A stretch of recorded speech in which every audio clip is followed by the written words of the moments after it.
सभी को मेरा प्रणाम।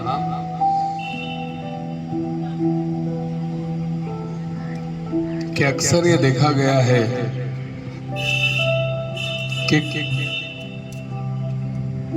करेले से कड़वे लोग भी कई बार मुसीबत में काम आ जाते हैं और शक्कर से मीठे लोग धोखा दे जाते हैं। आज की कहानी एक राजा की, जिसे मूर्तियों से बड़ा प्यार था, मूर्तियों से बड़ा लगाव था, मूर्तियों का बहुत बड़ा कलेक्शन उसके पास था। उसमें से 3 मूर्तियां उसने, बहुत बेशकीमती मूर्तियां थी, बहुत मुश्किलों से इधर उधर से मंगाई थी। उनसे वो असीम प्रेम करता था। कहें तो उन मूर्तियों में उनकी जान बसती थी, बस वो जान से ज्यादा प्यारी थी उस राजा के लिए वो मूर्तियां।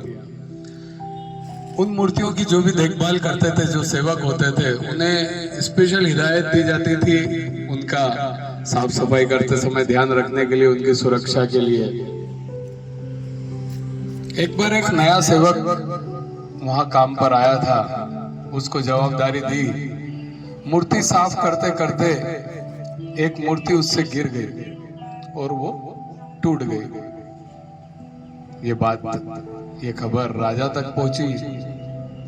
राजा बड़ा क्रोधित हुआ, उसको दरबार में बुलाया गया और उसको तुरंत मृत्युदंड का आदेश दे दिया गया कि इसको मृत्युदंड दे दिया जाए। जो वो सेवक था, जो सामने खड़ा था, वो तुरंत भागा। सब सैनिक भी उसके पीछे भागे। वो शायद ये सोच के कि ये अपनी जान बचाने के लिए भाग रहा है, मृत्युदंड मिला तो। वो भागा और भागकर वहां गया जहां पर मूर्तियां रखी थी। वो बाकी की 2 और मूर्ति जो राजा को बहुत पसंद थी, उन दोनों को भी उठा के तोड़ दिया और वापस आकर अपने स्थान पर खड़ा हो गया दरबार में। राजा के पागल हो गया, तुझे एक मूर्ति तोड़ने की सजा मृत्युदंड मिली और तू जाके 2 मूर्तियां और तोड़ के आ गया। तो सेवक बोलता है सिर झुकाकर, क्षमा करना महाराज, लेकिन एक मिट्टी की मूर्ति तोड़ने पर मुझे मृत्युदंड मिल गया, ठीक है, लेकिन जो अगली 2 मूर्तियां थी ये भी मिट्टी की बनी हुई है। ये कोई अमरता का वरदान लेके तो आई नहीं कि कभी भी नष्ट नहीं होगी। आगे फिर किसी सेवक से ये टूटती और आप उन्हें भी मृत्युदंड देते। मैंने 2 लोगों की जिंदगी बचाई है। राजा सुन के बड़ा आश्चर्यचकित हो जाता कि यार क्या सोची इसने।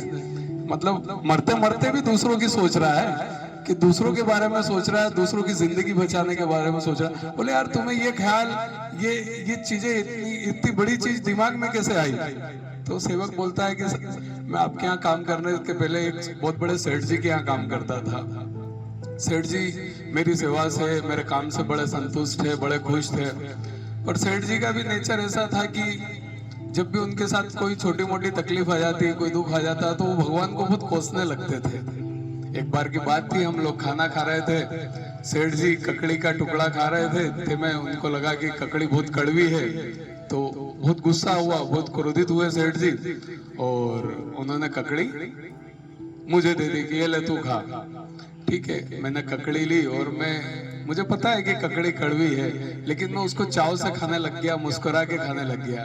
तो सेठ जी बोले मैंने तुझे कड़वी ककड़ी दी और तू फिर भी बड़े चाव से खा रहा है, स्वाद ले लेके खा रहा है। बोले सेठ जी रोज आप मुझे स्वादिष्ट भोजन देते हो, एक दिन कड़वी ककड़ी दे दी तो क्या हुआ।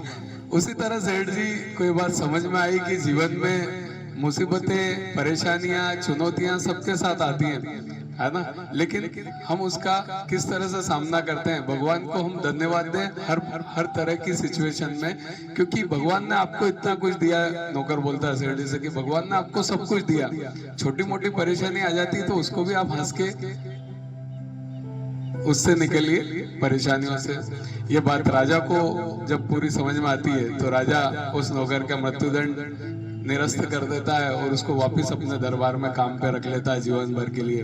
तो ये कहानी से हमें यही शिक्षा मिलती है क्या, कि वो ऊपर वाला हमारा कभी भी अहित नहीं सोचता है। जो भी हो रहा है हमारे साथ अच्छा हो रहा है, अगर हम ये सोच के अगर हम ये सोच के जिंदगी गुजारें तो हमारे जीवन में आने वाली चुनौतियां, आने वाली समस्याएं, वो सब कुछ हमें बहुत छोटी लगेंगी फिर।